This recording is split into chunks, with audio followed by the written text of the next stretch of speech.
بسم اللہ الرحمن الرحیم۔ السلام علیکم۔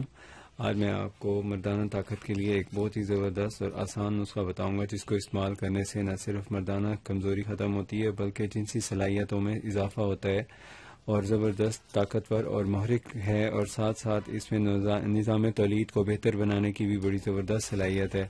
مثال کے طور پہ جو نظام تولید ہے، اس کا ایک نقص یہ ہوتا ہے کہ صورت انزال ہو جاتا ہے، جلدی انزال ہو جانا یا پری میچور ایجیکولیشن ہو جاتی ہے، اس طرح کے اور کافی امراض ہوتے ہیں۔ تو ان سارے امراض کو یہ ختم کرنے کے لیے بہت مفید ہے، اور اس سے جو نسخہ بنتا ہے اس کا کوئی کسی قسم کا سائیڈ ایفیکٹ بھی نہیں ہوتا، اور ہیلدی ہے، نیچرل ہے، اور 100% ہربل ہے۔ تو اس کو استعمال کرنا بھی آسان ہے، بنانا بھی بہت آسان ہے، اور اس کو استعمال کرنے کے لیے زیادہ سے زیادہ دن میں 2 یا 3 ڈوز اس کی استعمال کرنے سے اس کا رزلٹ آپ کو مل جاتا ہے۔ اس کو استعمال کرنے کے لیے آپ کو جو اجزاء چاہیے وہ میں آپ کو ابھی بتاتا ہوں۔ جو اجزاء اس میں استعمال ہوتے ہیں خاص طور پہ مردانہ طاقت کے لیے، وہ دو ہیں۔ ایک تو اس میں استعمال ہوتی ہے، یہ دیکھیں، یہ خوش دھنیا کا استعمال کیا جاتا ہے۔ یہ خوش دھنیا کے صاف دانے لیں، اس میں سے ٹھنکے وغیرہ نکالے ہوئے ہیں، صاف ستھرے ہوں، یہ آپ نے لینے ہوتے ہیں۔ اور دوسرے نمبر پہ آپ نے لینی ہوتی ہے یہ سبز الائچی۔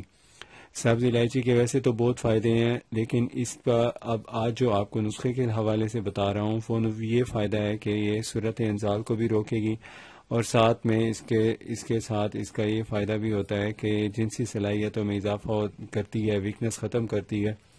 تو جنسی صلاحیتوں میں اضافہ کرنے کے لیے اس کو جس طرح استعمال کرنا ہے، اس کا یہ طریقہ ہے کہ اس میں آپ نے لینی ہے تقریباً 50 گرام چھوٹی الائچی کا پاؤڈر لے لینا ہے۔ چھوٹی الائچی لینے کے بعد آپ نے اس کو اچھی طرح باریک کر لینا ہے، اور دوسرے نمبر پہ آپ نے اس کے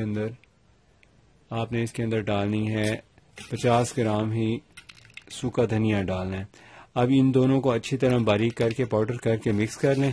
مکس کرنے کے بعد آپ نے اس میں سے تقریباً جو کوانٹٹی نکالنی ہے وہ میں ابھی آپ کو بتاتا ہوں کہ کتنی کوانٹٹی نکالنی ہے۔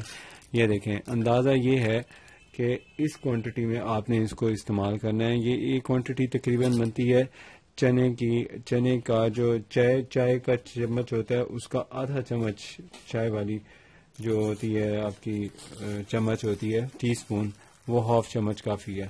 اور دوسری بات یہ ہے، اس کو استعمال کا طریقہ کیا کیا ہو سکتا ہے۔ 2 طریقے اس کے استعمال کے ہیں۔ یا تو آپ اس کا پاؤڈر استعمال کریں، اس کا پاؤڈر استعمال کریں گے تو ایسے ہی ہاتھ میں رکھ کے یا چمچی میں لے کے منہ میں ڈالیں، منہ میں ڈالنے کے بعد آپ اس کے اوپر سے پانی پینے۔ دوسرا یہ طریقہ ہے کہ آپ فرض کرو کچھ لوگ ہیں وہ نا پکیاں کھا نہیں سکتے، سفوف نہیں کھا سکتے، ان کے حلق میں ان کے پھنستا ہے یا عادت نہیں ہوتی، تو اس کے لیے یہ ہے کہ آدھا چمچ اس کا لے لیں پاؤڈر کا، اور آدھے چمچ کے پاؤڈر کو 1 گلاس پانی میں بھگو کے اچھی طرح مکس کر دیں۔ جب یہ اچھی طرح مکس ہو جائے، اس کے بعد آپ تقریباً اس کو رکھ دیں 5 سے 6 گھنٹے کے لیے رکھ دیں۔ وہ جو پانی ہے اس کو چھان کے آپ نے پھر استعمال کرنا ہے۔ اگر آپ اس کو تیار استعمال کرنا چاہیں تو وہ ہمارے پاس تیار مل جاتا ہے، یہ سارا کمپاؤنڈ۔ اس کو شربت الائچی کے ساتھ آپ نے استعمال کرنا ہوتا ہے۔ میٹھا مکس کریں تو شربت الائچی ملائیں اس کے اندر، اگر نہیں کرتے تو پھر خالی یہ پاؤڈر لیں اور اس کو استعمال کریں۔ انشاءاللہ اس کا استعمال 10 دن میں آپ کو رزلٹ دے گا، اور ساتھ میں اس کا یہ فائدہ ہے کہ آپ کا نظام ہضم بھی درست ہوتا ہے۔ چھوٹے پیشاب کی رکاوٹ اگر ہوتی ہو تو وہ بھی اس کے استعمال سے ٹھیک ہو جاتی ہے۔ اس کے علاوہ اگر آپ نے کوئی مشورہ کرنا ہو تو آپ ہمارے کمنٹ باکس میں، ویڈیو کے نیچے کمنٹ باکس میں کمنٹس کریں، اور اگر آپ نے ہمارا چینل ابھی تک سبسکرائب نہیں کیا تو پلیز سبسکرائب کر لیں۔ اپنا خیال رکھیے، اللہ حافظ۔